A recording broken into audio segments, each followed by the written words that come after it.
नमस्कार। मैं assistant professor political science.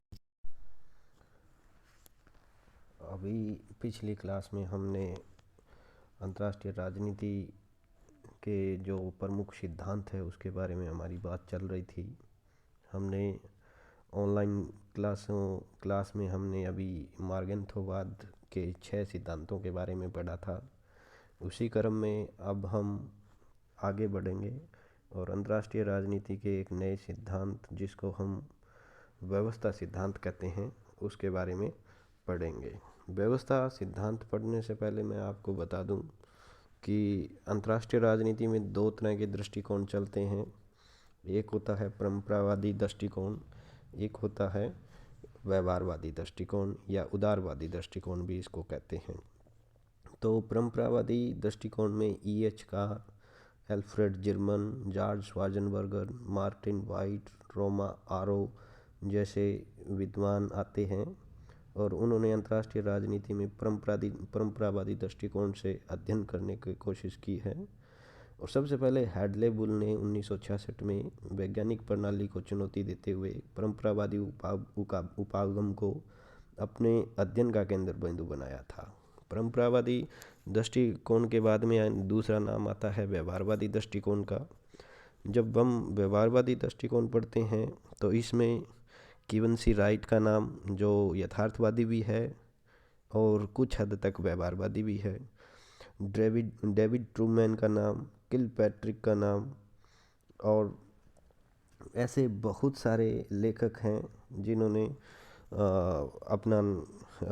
अपना व्यवहारवादी दृष्टिकोण को अपनाया है और अपना नया विश्लेषण करने की कोशिश की है। किवंसी राइट ने एक शोध कार्य किया था स्टडी ऑफ वॉर शिकागो 1942 में, जिसमें उन्होंने इस व्यवहारवादी शोध में आदर के स्थान पर इसको प्रतिस्थापित किया है।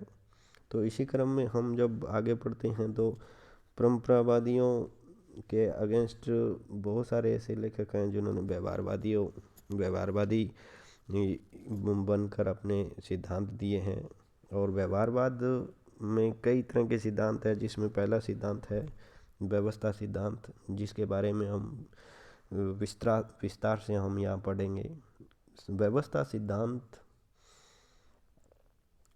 सिद्धांत है, उसमें ये माना जाता है कि जो अन्य व्यवस्थाओं की तरह ही अंतर्राष्ट्रीय जो राजनीति है वो भी एक व्यवस्था है और विभिन्न अनुशासनों में एकता लाने वाली अवधारणा की खोज से संबंधित व्यवस्था सिद्धांत है। इसका निर्माण व्यवस्था की अवधारणा से हुआ है। भौतिक विज्ञानों के अंतर्गत व्यवस्था का अर्थ सुपरिभाषित अंतःक्रियाओं के समूह से है जिनकी निश्चित सीमाएं निश्चित की जा सकती है। कहने का मतलब कि एक ऐसा समूह जिसमें बहुत सारी जो इकाइयां हैं उसमें अंतःक्रिया होनी चाहिए और उस अंतःक्रिया की एक निश्चित सीमा भी हो। शाब्दिक अर्थों में हम आगे जब पढ़ेंगे तो व्यवस्था का अर्थ है जटिल संबंधित वस्तुओं का समग्र समूह, विधि संगठन पद्धति के निश्चित सिद्धांत तथा वर्गीकरण का सिद्धांत। यानी बहुत सारी जो जटिल वस्तुएं हैं उनका एक समूह होना चाहिए और निश्चित सिद्धांत होने चाहिए और वर्गीकरण का सिद्धांत होना चाहिए। ये इसमें परिभाषा में 3 तत्व हैं, जैसे एक संबंधित, दूसरा संगठित और तीसरा संगठन। अर्थात एक व्यवस्था संगठित होनी चाहिए और उसके अंग आपस में संबंध रखने वाले हों। यदि किसी स्थान पर हमें संगठन मिलता है अथवा जहां संगठित होने के गुण पाए जाते हैं और उनके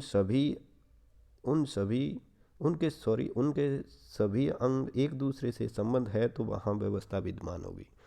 यानी एक संगठन पाया जाता है, संगठन के कई अंग होते हैं और ये अंग यदि एक दूसरे से संबंधित है तो हम इस सारी जो समूह है उसको हम एक व्यवस्था, इस सारी प्रक्रिया को या इस समूह को हम व्यवस्था नाम दे सकते हैं। बर्टन लेनफी व्यवस्था को परिभाषित करते हुए लिखते हैं कि यह अंतःक्रियाशील तत्वों का समूह है। यानी अंतःक्रियाशील यानी आंतरिक रूप से कई तत्व हैं जो एक समूह में रहते हैं और आपस में अंतःक्रिया करते हैं, आपसी क्रिया, आपस में क्रियाशील रहते हैं।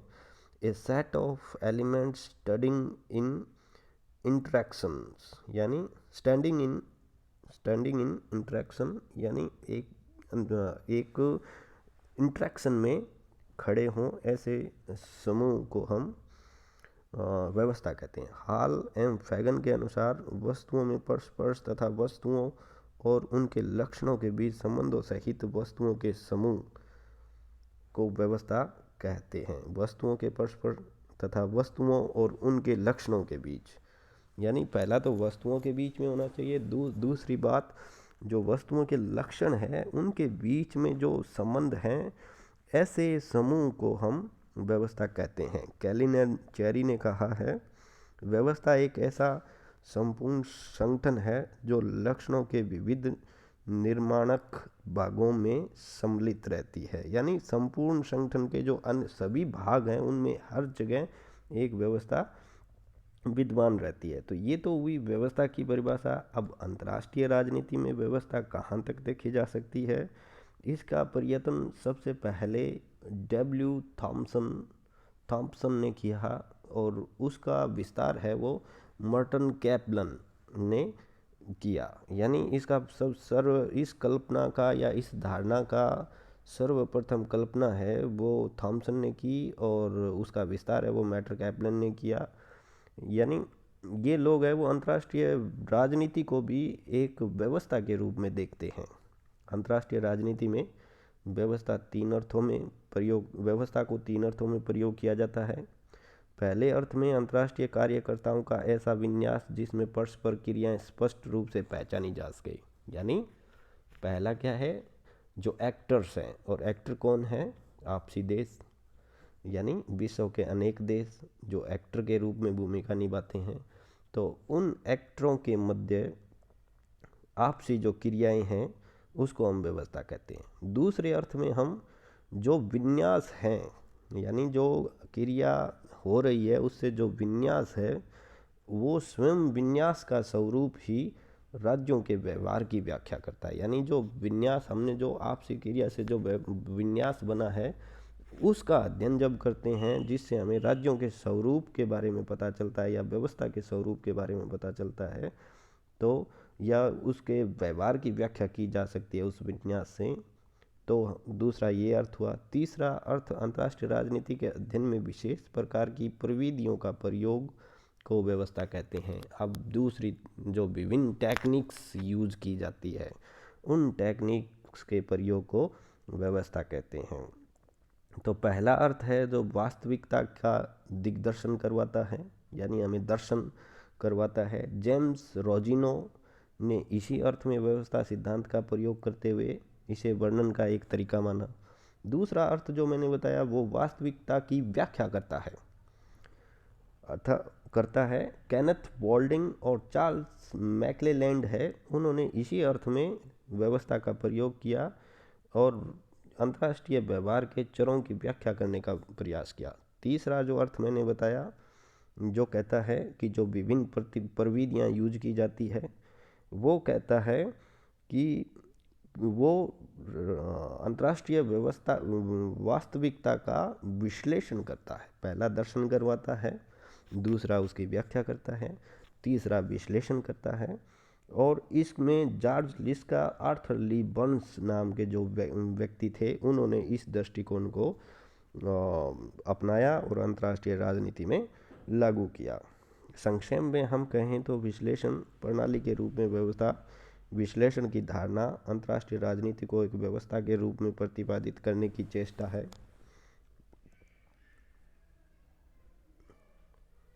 अंतर्राष्ट्रीय राजनीति के रूप में चेष्टा करने की अंतर्राष्ट्रीय विश्लेषण की धारणा अंतर्राष्ट्रीय राजनीति को एक व्यवस्था के रूप में प्रतिपादित करने की चेष्टा है।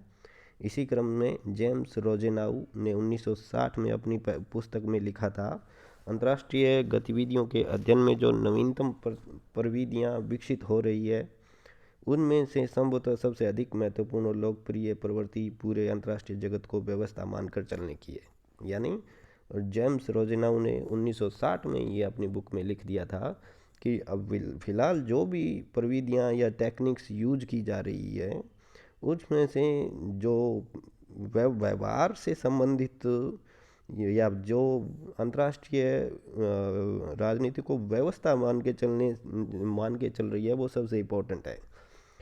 इसी प्रवृत्ति का मूलाधार अंतर्राष्ट्रीय राजनीति आचरण को भौतिक शास्त्र और जीवन शास्त्र की स्पष्ट संकल्पनाओं के आधार पर समझने का प्रयत्न करता है। अंतर्राष्ट्रीय जगत को एक जीव शास्त्र की तरह साव्य इकाई मानता है और भौतिक शास्त्रों में भविष्य कथन प्रेडिक्शन किए जाते हैं, वैसे ही यहाँ भी प्रेडिक्शन करने का प्रयत्न किया जाता है। गणित में जिस प्रकार कार्य कारण का संबंध है उसी प्रकार अंतर्राष्ट्रीय जगत की भी विवेचना की जा सकती है। यानी जो कार्य कारण सिद्धांत है उसी तरह हम इसको भी अपना सकते हैं। फिर हम आगे बढ़ते हैं। अंतर्राष्ट्रीय व्यवस्था एक क्रियाशील गतिमान व्यवस्था है, यानी जो हमेशा चलती रहती है, कहीं नहीं रुकती। विशिष्ट काल में उसका विशिष्ट रूप होता है, जैसे कि हर विशिष्ट काल में एक विशिष्ट अर्थ होता है।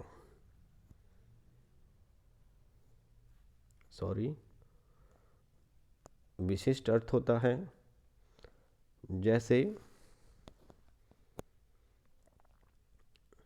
जैसे एक मानव व्यक्ति है या मानव शरीर है, उसमें बचपन आता है, किशोर अवस्था आती है, यौवन अवस्था आती है, जरावस्था आती है।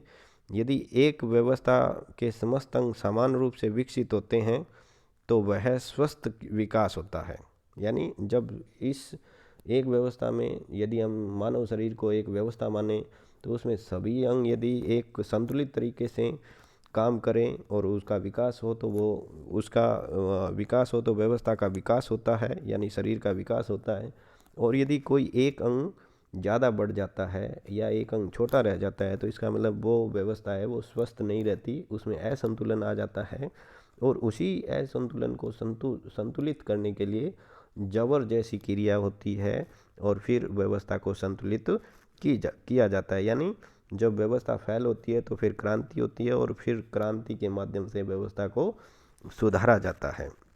तो उसी तरह अंतर्राष्ट्रीय व्यवस्था भी इसी तरह चलती रहती है।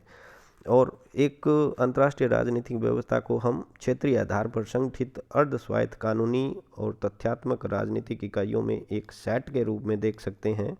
राजनीतिक इकाइयों से अभिप्राय राष्ट्रों अथवा राज्यों से है और विश्व को घेरे हुए हैं और बड़ी संख्या में विभिन्न विवाद क्षेत्रों में एक दूसरे के प्रति स्वतंत्र और सामूहिक रूप से कार्य करते हैं। अंतर्राष्ट्रीय व्यवस्था में उन स्वतंत्र इकाइयों का संग्रह है जो नियमित तरीके से पारस्परिक क्रिया करती है, अर्थात राज्यों में पारस्परिक क्रियाएं नियमित भी होनी चाहिए और अनवर्त भी होनी चाहिए। यानी नियमित भी हो और लगातार चलने वाली होनी चाहिए। यदि ऐसी क्रियाएं नहीं होती है तो किसी अंतर्राष्ट्रीय व्यवस्था की कल्पना नहीं की जा सकती। यानी यदि क्रियाएं रुक जाएगी तो फिर अंतर्राष्ट्रीय व्यवस्था छिन्न भिन्न हो जाएगी। इसलिए क्रियाएं चलती रहनी चाहिए। इसी क्रम में व्यवस्था सिद्धांत में मैटर कैपलन का, जैसे यथार्थवाद में हम नाम लेते हैं मार्गेंथो का, उसी तरह मैटर कैपलन है उसका नाम लिया जाता है। जिस तरह से यथार्थवादी जो सिद्धांत है उसको एक दार्शनिक आधार मार्गेंथो ने दिया था, उसी तरह मैटर कैपलन ने अपने सिद्धांत के द्वारा व्यवस्था सिद्धांत है, सिस्टम अप्रोच है, उसमें अपने दृष्टिकोण रखे हैं। मैटर कैपलन ने इसको बहुत लोकप्रिय बनाया और शक्ति राजनीति की धारणा को स्वीकार करते हुए अंतर्राष्ट्रीय राजनीति व्यवस्था की कुछ विशिष्ट आत्मनियामक विशेषताएं बताई है। यानी वो कहते हैं कि शक्ति राजनीति तो है लेकिन उसकी कुछ आत्मनियामक विशेषताएं होती है। कैपलन ने की 4 तरह की मान्यता थी। पहली मान्यता, अंतर्राष्ट्रीय राजनीति पद्धति के अंतर्गत व्यवहारों के कुछ विशिष्ट एवं अवर्तनीय समुच्चय का अस्तित्व है। द्वितीय मान्यता यह है कि व्यवहार समुच्चय का रूप इसलिए धारण करते हैं कि इस समुच्चय में विभिन्न तत्वों में घनिष्ठ आंतरिक संबंध होता है तथा इसके अंतर्राष्ट्रीय एवं राष्ट्रीय आवश्यकताओं के समान रूप से पूर्ति होती है। यानी ये क्या कहते हैं कि व्यवहारों का कुछ विशिष्ट और अवर्तनीय समुच्चय का अस्तित्व हमेशा व्यवस्था में रहता है और ये समुच्चय हैं वो आपस में इसलिए मिलकर एक समुच्चय का रूप धारण कर लेते हैं क्योंकि आपसी इनमें घनिष्ठ संबंध होता है और जो राष्ट्रीय और अंतर्राष्ट्रीय स्तर पर इनकी आवश्यकताओं की पूर्ति आपस में करते हैं। तीसरी मान्यता, अंतर्राष्ट्रीय व्यवहारों के समुच्चय अंतर्राष्ट्रीय राजनीति में भाग लेने वाले लोगों, संस्थाओं के चरित्र एवं उसकी विशेषताओं का बिंबित करने के साथ ही साथ उनके द्वारा संपादित किए जाने वाले कार्यों की विशेषताओं को भी प्रतिबिंबित करते हैं। यानी इस व्यवस्था में जो एक्टर्स हैं, जो संस्था हैं, जो राज्य हैं, उनके व्यवहारों को भी हम इन्हीं समुच्चय से समझ सकते हैं क्योंकि वो उसका एक तरह से आईने का काम करती है। चतुर्थ मान्यता ये है कि अंतर्राष्ट्रीय व्यवहार कई तत्वों जैसे सैनिक, आर्थिक क्षमता, संचार, सूचना, तकनीकी परिवर्तन, जनसांख्यिकी परिवर्तन आदि तत्वों से संबंध रहते हैं और इनके संबंधों को दर्शाया भी जा सकता है। यानी कि ये हैं व्यवहार है वो इसमें कई तत्व भी होते हैं, सैनिक, आर्थिक क्षमता, संचार, सूचना, तकनीकी परिवर्तन, जनसंख्या परिवर्तन, ऐसी चीज़ें इसमें शामिल होती है जो व्यवस्था को अक्षुण्ण बनाए रखती है और शारीरिक बल कम से कम आखिरी उपाय के तौर पे काम किया जाता है। यानी जब तक व्यवस्था चलती रहती है तब तक शारीरिक बल यानी युद्ध जैसी चीज़ का प्रयोग नहीं किया जाता है। युद्ध का प्रयोग है वो लास्ट में अंतिम उपाय के रूप में किया जाता है। मैटर कैपलन ने इसी आधार पर, आपको दिख रहा होगा नीचे, मैं बड़ा कर रहा हूँ स्क्रीन, नीचे शक्ति संतुलन व्यवस्था अपने 6 प्रतिमानों की कल्पना की है जिसमें उन्होंने लिखा है, कहता है कि राजनीतिक व्यवस्था को अक्षुण्ण बनाए रखने के लिए शारीरिक बल कम से कम आखिरी उपाय के तौर पर किया जाना चाहिए। इन मान्यताओं के आधार पर कैपलन ने अंतर्राष्ट्रीय व्यवस्था के विभिन्न प्रतिमानों की कल्पना की है। उनका विश्वास है कि इस प्रतिमानों का व्यवहारवादी विश्लेषण संभव है तथा उनके विशिष्ट आधार वाक्यों की जांच की जा सकती है। कैपलन ने 6 तरह से के सिद्धांत बताए हैं। पहला, शक्ति संतुलन व्यवस्था, बैलेंस ऑफ पावर सिस्टम, शिथिल ध्रुवीय व्यवस्था, लूज बाइपोलर सिस्टम, दृढ़ द्विध्रुवीय व्यवस्था, टाइट बाइपोलर सिस्टम, विश्वव्यापी अंतर्राष्ट्रीय व्यवस्था, यूनिवर्सल इंटरनेशनल सिस्टम, सोपानी अंतर्राष्ट्रीय व्यवस्था, हायरार्किकल इंटरनेशनल सिस्टम, इकाई वीटो अंतर्राष्ट्रीय व्यवस्था, यूनिट वीटो इंटरनेशनल सिस्टम। ये 6 अपने प्रतिमान बताए हैं, उसी के आधार पर व्यवस्था चलती रहती है। यानी ये 1, 2, 3, 4, 6 जैसे क्रम से चलते रहते हैं। पहले ये आएगा, दूसरी बार ये आएगा, तीसरी टाइम ये आएगा, चौथी टाइम ये आएगा। इसका विवेचन हम आगे जब मैटर कैपलन का व्यवस्था सिद्धांत को गहराई से पढ़ेंगे तब करेंगे, क्योंकि वीडियो काफ़ी लंबा हो गया है, 18 मिनट का हो गया है, तो आप इतना देख नहीं पाओगे। तो नेक्स्ट क्लास में हम मैटर कैपलन के व्यवहारवादी सिद्धांत को आगे बढ़ाएंगे। धन्यवाद, थैंक यू।